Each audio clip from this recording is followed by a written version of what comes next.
नमस्कार दोस्तों, आपका फिर से स्वागत है मेरे यूट्यूब चैनल जोशीज़ एजुकेशनल क्लासेस में।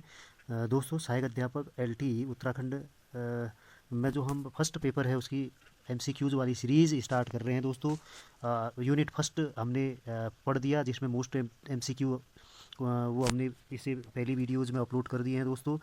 यूनिट टू का द्वितीय भाग आज सेकंड वीडियो हम यहाँ पर लाए हैं दोस्तों। तो पहला क्वेश्चन स्क्रीन पर है दोस्तों, क्या लिखा हुआ है। थार्नडाइक के अनुसार उत्तेजना प्रतिक्रिया युग्मों की आवृत्ति निम्न का गठन निर्धारित करता है। तो हमें यहाँ पर चार ऑप्शन दिए हैं दोस्तों। पहले वाले विकल्प में क्या लिखा है, थार्नडाइक के सिद्धांत के अनुसार उत्तेजना प्रतिक्रिया लिखा है। ठीक है, यहाँ पर उत्तेजना प्रतिक्रिया, उत्तेजना प्रतिक्रिया युग्मों की आवर्ती निम्न का गठन निर्धारित करती है। पहला पुनर्बलन प्रबलन है, सॉरी, दूसरा आदत है, तीसरा दंड, चौथा अनुबंधन। तो दोस्तों, हमें पता है कि थार्नडाइक ने सिद्धांत दिया एक, तो उद्दीपक अनुक्रिया जो सिद्धांत है उसमें युग्मों की आवर्ती, जब कोई चीज़ हम बार बार करते हैं तो वह एक आदत सी बन जाती है। ठीक है, प्रबलन, आदत, दंड, अनुबंधन, ये तो नहीं होगा, अनुबंधन भी नहीं होगा, प्रबलन भी नहीं होगा। तो इसमें जो ऑप्शन बी है वो सही है, क्योंकि इसमें क्या होता है दोस्तों, जब जो उद्दीपक अनुक्रिया होती है बार बार करने से जो है वो आदत में बदल जाती है। ठीक है, हम यहाँ पर क्या लिखेंगे कि उद्दीपक उद्दीपक अनुक्रिया, ठीक है, उद्दीपक अनुक्रिया बार बार होने से, बार बार होने से आदत हो जाती है उस चीज़ की जिस पर हम अनुक्रिया कर रहे हैं, उस घटना, वो चीज़ क्या हो जाती है, एक आदत बन जाती है। तो ऑप्शन नंबर, इस हिसाब से ऑप्शन नंबर बी हमारा क्या होगा दोस्तों, करेक्ट होगा। ऑप्शन बी क्या है, सही है। ठीक है दोस्तों, तो यहाँ पर ऑप्शन बी सही है। अब बढ़ते हैं अगले प्रश्न में। जीन पियाजे के अनुसार बच्चे अमूर्त संक्रियात्मक अवस्था में, पहला ऑप्शन है दोस्तों, संरक्षण, वर्गीकरण व श्रेणीबद्धता करने में सक्षम नहीं है। दूसरा, प्रतीकात्मक और सांकेतिक खेलों में भाग लेना प्रारंभ करते हैं। तीसरा है परिकल्पित निगमनात्मक तर्क और प्रतिज्ञाप्ति चिंतन करने में समर्थ है। और चौथा है आपका केंद्रीकरण और अनुत्क्रमणीय सोच से आबद्ध हैं। दोस्तों, बहुत इंपॉर्टेंट क्वेश्चन है। तो सबसे पहले तो हमें यहाँ पर जानना होगा कि चार अवस्थाएं बताई हैं। नंबर पहली अवस्था क्या है, इंद्रिय जनित गामक अवस्था। ठीक है, हम क्या लिखेंगे यहाँ, इंद्रिय जनित गामक अवस्था, इंद्रिय जनित गामक अवस्था ये दी है पियाजे ने, गामक अवस्था। तो यह कब से कब तक होती है दोस्तों, ये भी आना चाहिए। और इस अवस्था में इसको खिलौने की आयु भी उन्होंने कहा है। ठीक है, 2 वर्ष की अवधि, जन्म से 2 वर्ष, मतलब 2 वर्ष तक की अवधि जो है इंद्रिय जनित गामक अवस्था होती है। दूसरी अवस्था इन्होंने दूसरी अवस्था का नाम दिया दोस्तों पूर्व संक्रियात्मक अवस्था। ठीक है, क्या लिखेंगे, पूर्व संक्रियात्मक अवस्था, संक्रियात्मक अवस्था।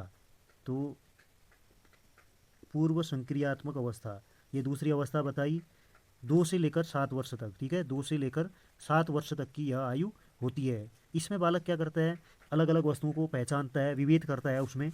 तो तीसरी अवस्था के बारे में बताया दोस्तों, हम उसको यहाँ पर लिखते हैं। तीसरी अवस्था का नाम क्या दिया उन्होंने, नंबर तीसरी अवस्था का नाम दिया पूर्व संक्रियात्मक अवस्था। के बाद हम पढ़ेंगे मूर्त, नंबर तीसरा क्या दिया उन्होंने, मूर्त संक्रियात्मक अवस्था। ठीक है, मूर्त संक्रियात्मक अवस्था, संक्रियात्मक अवस्था। तो ये हमें इसकी एज भी पता होनी चाहिए। यह 7 से लेकर 11 वर्ष तक की आयु की होती है। मूर्त संक्रियात्मक अवस्था की उम्र बताई है 7 से 11 वर्ष। इसमें बच्चे क्या करते हैं दोस्तों, इसमें तार्किक चिंतन उनका बढ़ जाता है, तर्क शक्ति जो है विकसित होती है। तो इसमें क्या करते हैं, वह क्या करते हैं, अंतर विभेद करना जान जाते हैं वस्तुओं के बीच में। तो अब चौथी जो अवस्था होती है वो क्या है, अमूर्त संक्रियात्मक अवस्था। नंबर चौथी जो अवस्था है अमूर्त संक्रियात्मक अवस्था, अमूर्त संक्रियात्मक अवस्था। ठीक है दोस्तों, यह अवस्था कब से कब तक होती है, 11 से 15 वर्ष तक इस अवस्था का टाइम उन्होंने बता रखा है कि बालक की जब अवस्था 11 से 15 वर्ष की होती है तो उसको अमूर्त संक्रियात्मक अवस्था कहा। तो इसमें क्या होता है, बालकों में तर्क करने, सोचने, कल्पना करने, निरीक्षण, परीक्षण आदि की क्षमता जो है विकसित हो जाती है दोस्तों। अब हम इसी के आधार पर हम अपने क्वेश्चन में ऑप्शन को देखते हैं। तो उसके हिसाब से हम यहाँ पर ऑप्शनों के आंसर देंगे जिन अमूर्त संक्रियात्मक अवस्था अभी बता रखा है। इसकी उम्र कितनी थी, इसकी एज थी सॉरी 11 से लेकर 15, ठीक है 11 से लेकर 15 वर्ष।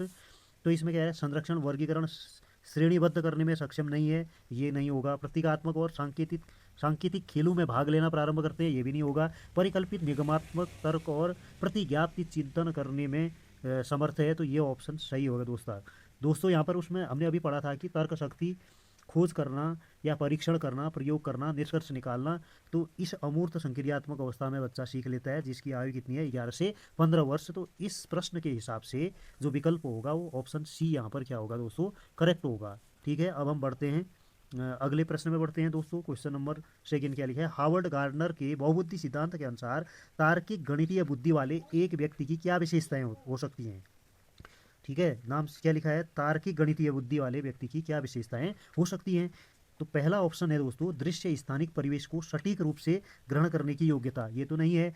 संगीतमय अभिव्यक्तियों की आवाज़ के स्तर, ताल, सौंदर्य, परख गुणों को उत्पन्न करने की प्रशंसा करने की योग्यता, ये भी सही ऑप्शन नहीं है। पैटर्न को खोजने, तर्क शक्ति की लंबी श्रृंखला को हल करने की क्षमता, ये सही है दोस्तों, क्योंकि तार्किक गणितीय बुद्धि जब होगी उसकी तो क्या करेगा, किसी रीजनिंग को जो है हल करना सीख लेगा। पैटर्न को खोजने और तर्क की लंबी श्रृंखला को हल करने की क्षमता और संवेदनशीलता, तो ये ऑप्शन सही है। हार्वर्ड गार्डनर के बहुबुद्धि सिद्धांत के अनुसार तार्किक गणितीय बुद्धि वाले व्यक्ति की विशेषता क्या होगी, वह पैटर्न को खोजेगा और लंबी तर्क शक्ति वाली श्रृंखला को हल करेगा। तो इस हिसाब से ऑप्शन नंबर सी यहाँ पर क्या है दोस्तों, करेक्ट है। डी वाले ऑप्शन भी पढ़ लेते हैं। ध्वनि, ताल और शब्दों के अर्थों के प्रति संवेदना, संगीत का यहाँ पर कोई मतलब नहीं है। तार्किक गणितीय जब योग्यता होगी उसमें तो वह क्या होगा, पैटर्न को खोजेगा, लंबी श्रृंखलाओं को हल करना सीखेगा। तो according to question option C is correct. तो हम बढ़ते हैं दोस्तों अगले प्रश्न में। क्वेश्चन नंबर फोर्थ जो है, निम्नलिखित में से आकलन पद्धति विद्यार्थियों की सर्वोत्तम क्षमता को प्रेषित करेगी। ठीक है, आकलन क्षमता, ठीक है, यहाँ पर आकलन पद्धति असेसमेंट जो सिस्टम है, कैसे आकलन करेंगे, कौन सा विकल्प सही होगा। जब विद्यार्थी को बहुविकल्पी प्रश्नों के माध्यम से किए गए परीक्षण के रूप में दोहराने की आवश्यकता होती है। तो दोस्तों बहुविकल्पीय, ये तो वैसे ही गलत हो गया, बहुविकल्पीय प्रश्नों से हम आकलन बच्चे का नहीं कर सकते हैं। जब परीक्षा के अंकों और विद्यार्थियों की योग्यताओं के बीच सकारात्मक सहसंबंध पर बल दिया जाता है, तो यहाँ पर अंकों से भी जो है हम आकलन नहीं कर सकते हैं। जब ये ऑप्शन नंबर सी पढ़ते हैं, संकलनात्मक परिवर्तन तथा विद्यार्थियों की वैकल्पिक समाधानों को आकलन की विभिन्न विधियों है, इसका यहाँ पर लिखने में मिस्टेक हुई है, विभिन्न विधियों के द्वारा आकलित किया जाता है। चौथे ऑप्शन में है दोस्तों, जब कक्षा में विद्यार्थियों के द्वारा प्राप्त किए गए अंक, यहाँ पर भी अंक है, अंक का आकलन की पद्धति से जो है सही निर्धारण नहीं किया जा सकता है बच्चे का।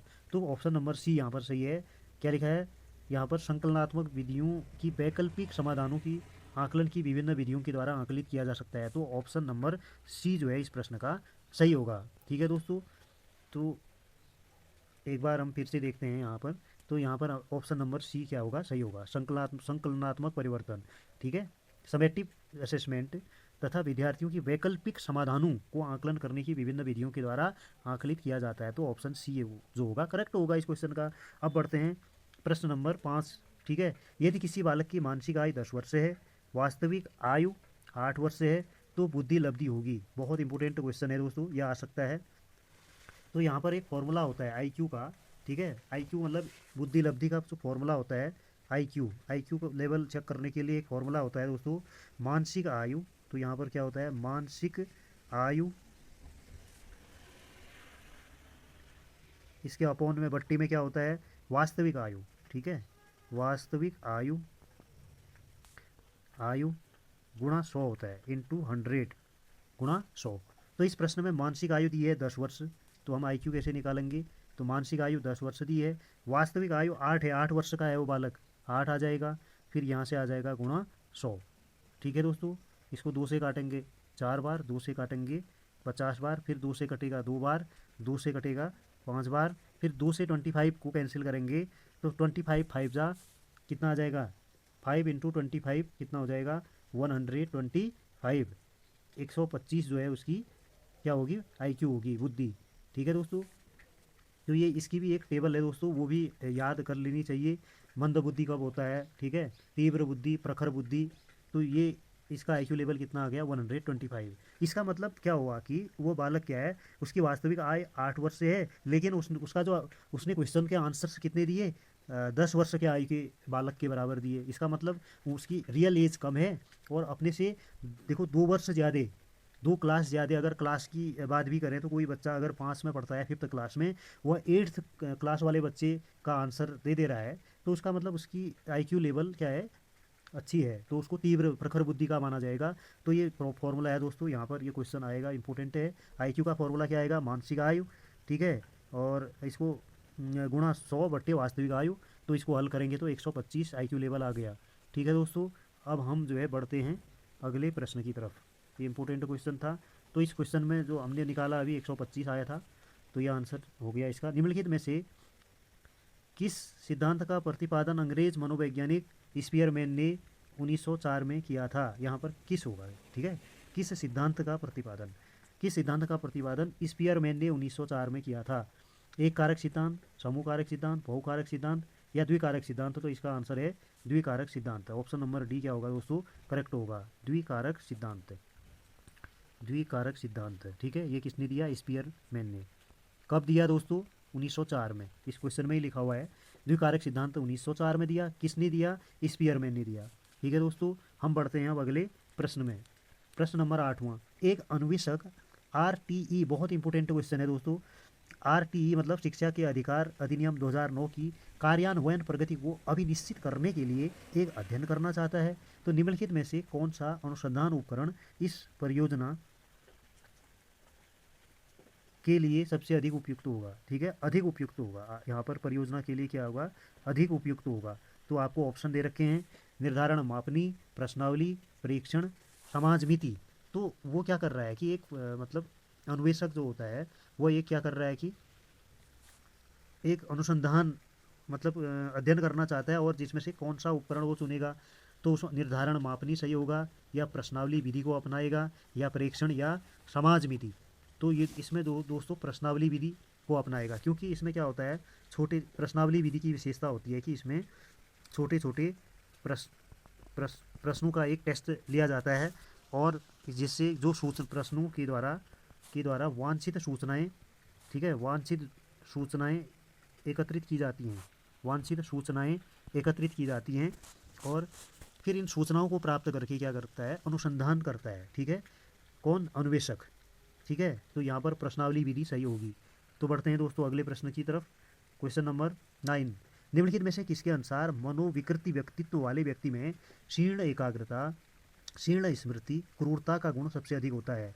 तो ये किसके अनुसार लिखा हुआ है, तो ये जो ये स्टेटमेंट लिखा है कि मनोविकृति व्यक्तित्व वाले व्यक्ति में क्षीण एकाग्रता, क्षीण स्मृति, क्रूरता का गुण अधिक होता है, यह किसने कहा रखा है, पहले ऑप्शन में है आई जीन के अनुसार, दूसरा रूसो के अनुसार, तीसरा क्रो के अनुसार, चौथा काले के अनुसार। तो दोस्तों यहाँ पर ये कहा है आई जीन के अनुसार। ठीक है, ऑप्शन नंबर ए क्या होगा यहाँ पर सही होगा। तो अब बढ़ते हैं प्रश्न नंबर 10 की तरफ। निम्नलिखित में से किन के अनुसार अधिगम विधि के रूप में बाह्य प्रेरणा आंतरिक प्रेरणा से निम्नतर है। ठीक है, ये स्टेटमेंट हमें बताना है किसका है, वुड का है, या प्रेसी का है, लावेल का है, या ब्लेयर का है। दोस्तों ये प्रेसी का स्टेटमेंट है। प्रेसी के अनुसार क्या है, अधिगम विधि के रूप में बाह्य प्रेरणा व आंतरिक प्रेरणा से निम्नतर है। ठीक है, तो बाह्य प्रेरणा को वो कह रहे हैं कि आंतरिक प्रेरणा से निम्नतर है। कौन, प्रेसी के अनुसार ये स्टेटमेंट दिया गया है दोस्तों। हम बढ़ते हैं प्रश्न नंबर 11वें में। मनोवैज्ञानिकों ने बालकों के भाषा विकास का क्रम दिया। बड़ा इंपॉर्टेंट क्वेश्चन है दोस्तों। ठीक है, इसमें क्या लिखा है, और पहला लिखा है ध्वनि उत्पन्न करना, दूसरा शब्दों तथा वाक्यों की रचना करना, तीसरा लिखा है ध्वनियों की पहचान करना, और चौथा लिखा है दोस्तों अनुप्रयोगों में निपुणता लाना। फिर क्या लिखा है, पांचवा लिखित भाषा का प्रयोग करना। तो इसमें हमें क्रम बताना है कि कौन सा क्रम जो है पहले सही होगा, पहले ध्वनि उत्पन्न करना या पहचान करना। तो यहाँ पर सबसे पहले जो है ध्वनि की पहचान होगी, फिर जो है ध्वनि की पहचान करना, फिर ध्वनि उत्पन्न करना, फिर इसके बाद दोस्तों क्या है, शब्दों तथा वाक्यों की रचना करना। ठीक है, जब वो उसके बाद शब्दों तथा वाक्यों की रचना करना, उसके बाद लिखित भाषा का प्रयोग करना। जब वो शब्द और वाक्य बनाना जान जाएगा बालक, तो फिर वो लिखित भाषा का प्रयोग करना सीखेगा, और लिखित भाषा का प्रयोग करते करते अनुप्रयोग में निपुणता आ जाएगी। तो हमें इसमें हमें सबसे पहले क्या है, पहचान करेगा वो। जब पहचानेगा तो फिर ध्वनि उत्पन्न करना सीखेगा, दूसरा ये है। ठीक है, तीसरे में फिर वो क्या करेगा, वाक्यों की रचना करेगा। ठीक है दोस्तों, पहले में आपका ये आ जाएगा। ठीक है, फिर ये आ गया दूसरे में। फिर क्या आएगा, वाक्यों की रचना करेगा, फिर वाक्यों को लिखेगा, लास्ट में निपुणता प्रदान करेगा। तो इस हिसाब से ऑप्शन नंबर ए में यह मैच कर रहा है। ठीक है, पहले तीसरा पहले आएगा, मतलब ध्वनियों की पहचान करना, फिर ध्वनि उत्पन्न करना पहला लिखा है। ठीक है दोस्तों, इसको यहाँ पर एक बार देख लेते हैं अच्छी तरह, रुको इसको इरेज करके देखते हैं, यहाँ पर दिख नहीं रहा था। तो ये दोस्तों यहाँ पर क्या है, देखिए तीसरा पहले, मतलब कि ऑप्शन नंबर ए यहाँ पर क्या होगा, करेक्ट होगा, क्योंकि तीसरा मतलब सबसे पहले ध्वनि की पहचान करना सीखेगा बालक, फिर ध्वनि उत्पन्न करना, फिर ठीक है उसके बाद ये आ गया तीसरे के बाद पहला, फिर दूसरा, दूसरे में क्या लिखा है, वाक्यों की रचना करना सीखेगा, फिर पांचवा आएगा, क्योंकि फिर वाक्यों की रचना करने के बाद लिखित भाषा का प्रयोग करना सीखेगा, और अंत में अनुप्रयोग में निपुणता लाएगा। तो इस हिसाब से ऑप्शन नंबर यहाँ पर कौन सा सही है, पहला सही है दोस्तों। ठीक है, कौन सा है, पहला सही है। ठीक है दोस्तों, अब ये आप इसको देख लेंगे। अच्छा, अगला क्वेश्चन है 12वां, हरलॉक के अनुसार शैशवावस्था की अवस्था कौन सी होती है। तो हरलॉक के अनुसार शैशवावस्था की अवस्था कौन सी होती है। नंबर पहला क्या लिखा है दोस्तों, 3 से 6 वर्ष, दूसरा लिखा है 12 से 14 वर्ष, तीसरा लिखा है 13 से 17 वर्ष। ठीक है, फिर क्या लिखा है, जन्म से 2 सप्ताह या 14 दिन। तो इसमें सही ऑप्शन कौन सा होगा, ऑप्शन नंबर डी होगा। ठीक है दोस्तों, हरलॉक ने क्या माना है, जो शैशवावस्था की अवस्था जन्म से 2 सप्ताह या 14 दिन माना है। ठीक है दोस्तों, बढ़ते हैं अगले प्रश्न में। स्किनर के अनुसार अधिगम का अर्थ है। तो ये मतलब स्किनर की परिभाषा हमें छांटनी है इसमें। सीखना व्यवहार में उत्तरोत्तर सामंजस्य की एक प्रक्रिया है, या दूसरे ऑप्शन में है सीखना अनुभव व परीक्षण द्वारा व्यवहार में परिवर्तन है, या नवीन ज्ञान और नवीन प्रतिक्रियाओं को प्राप्त करने की प्रक्रिया अधिगम की प्रक्रिया है, या फिर चौथे ऑप्शन में है इनमें से कोई नहीं। दोस्तों इनमें जो फर्स्ट में है सीखना व्यवहार में उत्तरोत्तर सामंजस्य की एक प्रक्रिया है, ये स्किनर का स्टेटमेंट है। स्किनर के अनुसार जो है सीखने अधिगम की परिभाषा ये है। प्रश्न नंबर 14 की तरफ बढ़ते हैं दोस्तों। सतत शिक्षा प्रक्रिया छात्रों एवं शिक्षकों की भागीदारी किस प्रकार की शिक्षा प्रणाली की विशेषता है। सतत शिक्षा प्रक्रिया छात्रों और शिक्षकों की भागीदारी की किस प्रकार की शिक्षा प्रणाली की विशेषताएं हैं। पहला ऑप्शन है अनौपचारिक शिक्षा, दूसरा प्रौढ़ शिक्षा, तीसरा दूरस्थ शिक्षा, चौथा है औपचारिक शिक्षा। तो यहाँ पर औपचारिक शिक्षा फॉर्मल एजुकेशन ये सही होगा, जिसमें छात्रों और शिक्षकों की भागीदारी की विशेषताएं किसके द्वारा पता चलती हैं, सतत शिक्षा प्रक्रिया में। अब बढ़ते हैं अगले प्रश्न की तरफ। प्रश्न नंबर 15वां, फिट इंडिया मूवमेंट का उद्देश्य क्या है। ये भी इंपॉर्टेंट क्वेश्चन है दोस्तों। शारीरिक क्षमता को कम करना, दूसरा है अवसाद को बढ़ाना, तो ये तो हो नहीं सकता है। भोजन अधिक से अधिक खाना, ये भी नहीं हो सकता है। अब ऑप्शन नंबर ए और डी में देखिए कौन सा सही होगा। शारीरिक क्षमता को कम करना, ये भी नेगेटिव स्टेटमेंट है, तो सही ऑप्शन है डी वाला। ठीक है, ऑप्शन डी यहाँ पर क्या होगा दोस्तों, सही होगा। इसमें क्या लिखा है, स्वस्थ जीवन शैली को अपनाना। फिट इंडिया मूवमेंट का क्या है, ये उद्देश्य है। इंपॉर्टेंट क्वेश्चन है दोस्तों। और इसमें फिट इंडिया मूवमेंट की स्थापना कब हुई दोस्तों, आप कमेंट कीजिए, बता कीजिएगा कि फिट इंडिया मूवमेंट, तो इस ये जो है इसकी स्थापना जो है कब हुई। अब बढ़ते हैं अगले प्रश्न में। भारत में किस वर्ष ट्रांसजेंडर व्यक्तियों के लिए समुदाय की खुशहाली योजना शुरू की गई थी। 2020 में या 2018 में, 2017 में, ऑप्शन डी है 2015 में। तो इसका राइट आंसर है 2018, ऑप्शन नंबर बी यहाँ पर क्या होगा, सही होगा। ठीक है दोस्तों, अब बढ़ते हैं अगली तरफ। क्वेश्चन 17 में परीक्षण और त्रुटि सिद्धांत को किसके द्वारा प्रतिपादित किया गया। ठीक है, थार्नडाइक, दूसरा पियाजे है, तीसरे ऑप्शन में स्किनर है, चौथे में पावलोव। तो परीक्षण और त्रुटि सिद्धांत थार्नडाइक ने प्रतिपादित किया। ऑप्शन नंबर ए क्या होगा दोस्तों, सही होगा, थार्नडाइक। अब बढ़ते हैं अगले प्रश्न की तरफ। अगला प्रश्न स्क्रीन पर है आपके सामने। क्वेश्चन नंबर 18, मूल्यांकन के संदर्भ में कौन सा युग्म सही है। पहला दिया है सतत मूल्यांकन, सत्र के अंत में अंतिम ग्रेड। दूसरा है व्यापक मूल्यांकन, मूल्यांकन का नियमितता, मूल्यांकन की क्या लिखा है, नियमितता। तो अब बताना है कि जो दो स्टेटमेंट दिए हैं दोनों सही हैं या दोनों गलत हैं। ठीक है, या फिर केवल पहला सही है या दूसरा सही है। तो दोस्तों ये दोनों स्टेटमेंट गलत दिए हैं, क्योंकि सतत मूल्यांकन सत्र के अंत में अंतिम ग्रेड, ये गलत है दोस्तों। सतत नाम से ही पता चल रहा है कि कंटिन्यूस असेसमेंट जो होता है तो वो सत्र के अंत में नहीं, सत्र के प्रारंभ से अंत तक सतत मूल्यांकन की प्रक्रिया होती है। व्यापक मूल्यांकन, ये भी गलत लिखा है, मूल्यांकन की नियमितता, तो इसमें दोनों सही नहीं है। इस हिसाब से ऑप्शन नंबर बी जो है यहाँ पर क्या होगा, करेक्ट होगा। अगला क्वेश्चन 19 है, सूक्ष्म शिक्षण का अर्थ है। माइक्रो टीचिंग, पहला लिखा है शिक्षण का लघु रूप, शिक्षण का विस्तृत रूप, ठीक है, शिक्षक का पुनः नियोजन, और इनमें से कोई नहीं। तो दोस्तों ये ऑप्शन ए है, शिक्षण का लघु रूप है, ठीक है। तो सूक्ष्म शिक्षण, ये आप इसमें देखते हैं कि इसमें कई स्टेप्स में ये पूरा होता है। सबसे पहले टॉपिक को जो है टीचर, छात्र अध्यापक उसको पढ़ाता है, उसमें फीडबैक लिया जाता है, जो कमी होती है उसको रिप्लान करके फिर से टीचिंग की जाती है, फिर फीडबैक लिया जाता है, तो इसका साइकिल होता है। तो ठीक है, माइक्रो टीचिंग क्या है, शिक्षण का लघु रूप है। तो अगला क्या है दोस्तों, निम्नलिखित में से शिक्षण का कौन सा स्तर नहीं है। पहला है परावर्ती स्तर, ठीक है, दूसरा अभिप्रेरणा स्तर, तीसरा स्मृति स्तर, चौथा अवबोध स्तर। तो इसमें परावर्ती स्तर और स्मृति स्तर, अवबोध स्तर, ये तीनों शिक्षण के स्तर हैं दोस्तों। जो बी वाला है ये गलत है, हमें वही पूछा है कि कौन सा नहीं है, अभिप्रेरणा स्तर नहीं है। तो इसका मतलब ऑप्शन नंबर बी जो है यहाँ पर क्या होगा, करेक्ट होगा।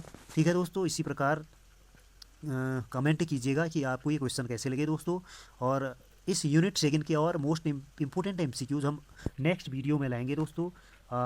मोटिवेशन मिलता है, आप शेयर कीजिए, चैनल को लाइक कीजिए, सब्सक्राइब कीजिए, अपने फ्रेंड्स में इसको शेयर कीजिए दोस्तों। अभी के लिए इतना ही, धन्यवाद।